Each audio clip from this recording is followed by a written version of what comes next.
মনোনয়নপত্র দাখিল করলেন শ্রী অধীর রঞ্জন চৌধুরী।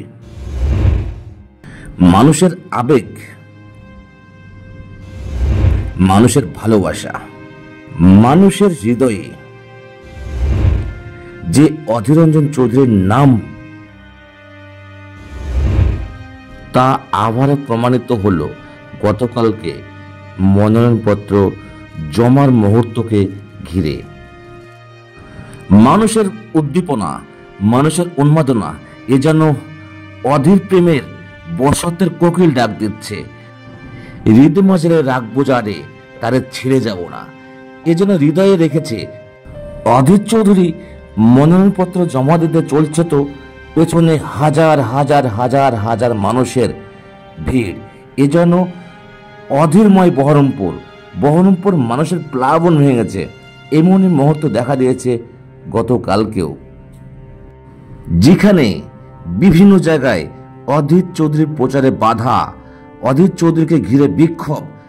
সেখানে দাঁড়িয়ে যখন এখানে মনোনয়নপত্র জমা করতে ছুটছেন, তার পেছনে এত মানুষের উন্মাদনা। এতেই বোঝা যাচ্ছে আসলে বিক্ষোভের কারণটা কি ছিল, আসলে কেন অধীর চৌধুরীকে বারবার বিক্ষোভের মুখে পড়তে হয়েছে। বলা বাহুল্য, বিক্ষোভ কিন্তু সাধারণ মানুষ দ্বারা হননি এই নেতা, হয়েছেন কখনো তৃণমূল, কখনো বিজেপির দ্বারা। আর গতকালকের মনোনয়নপত্র জমাকে ঘিরে মানুষের উন্মাদনা, মানুষের প্লাবন ভাঙা ভিড়, তাতে প্রমাণিত হয় অধীর চৌধুরী মানেই বহরমপুর, আর বহরমপুর মানেই অধীর চৌধুরী।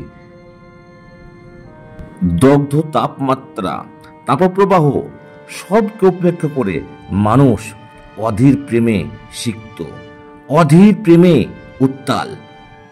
বহরমপুরে এমন ছবিটাই ধরা পড়েছে গতকালকের মনোনয়নপত্র ঘিরে। অধীর প্রেমে মানুষ এতটাই উত্তাল, এতটাই উদ্গ্রীব, তাদের প্রিয় নেতাকে তাদের চোখের সামনে থেকে দূর করার জন্য মানুষকে ঠেলে ছুড়ে দিতে হয়েছে। এমন ছবিটাই ধরা পড়েছে। সামনে পেছনে রাস্তার আশেপাশে একটাই আওয়াজ, দাদা দাদা দাদা, সবার দাদা। এজন্য মানুষের হৃদয়ে, মানুষের মনে কোঠায় একদম চিরস্থায়ী বিস্তৃত হয়ে গেছে। কিন্তু কেন, কি করে মানুষের মন জুড়ে অধীর চৌধুরী? কারণ মানুষের ভাষায় উনি কাছের মানুষ, প্রয়োজনের মানুষ, বিপদে আপদে পাশে থাকা মানুষ, ওকে সব সময় মানুষ কাছে পায়। তাই বহরমপুর লোকসভার আপামর জনগণ অধীর চৌধুরীকেই চাই। আচ্ছা, ডাব কার জন্য? হ্যাঁ, আপনি আগে থেকে রেডি করে রেখেছেন? 1 ঘন্টা আগে। কেন? আমি ওইটা উপহার দেবো, আমি একটা ছোট ফলওয়ালা দোকানদার। মানুষকে ভালোবাসেন, তাই মানুষ তাকে ভালোবাসে। তিনি কখনো আত্ম অহংকারে বলিয়ান হয়ে ধরাকে সরাগান করেন না। দেখুন, মনোনয়নপত্র জমা দেওয়ার মুহূর্ত এবং পরে এই নেতার ভূমিকা, তিনি কি করলেন, কার সঙ্গে কিভাবে কথা বললেন। দেখুন, বৃক্ষ তার ফলে পরিচয়।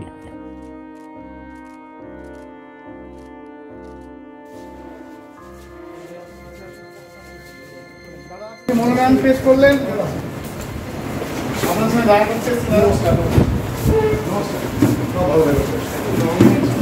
মনোনয়ন পেশ করলেন।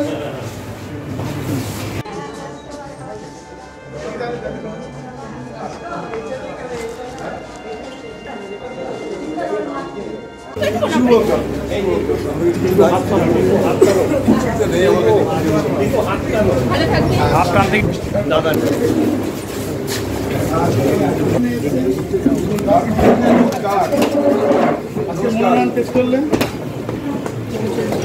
ঠিক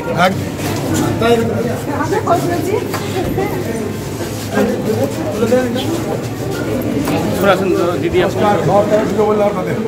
মনোনয়ন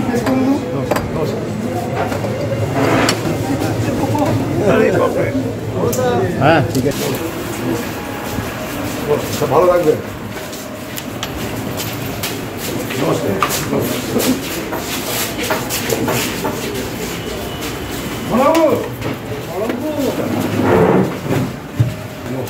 আজকে মনোনয়ন পেশ করলেন। পরিচয় আছে একটা ব্যাপারে। নমস্কার। এখানে পাঠিয়েছি বললাম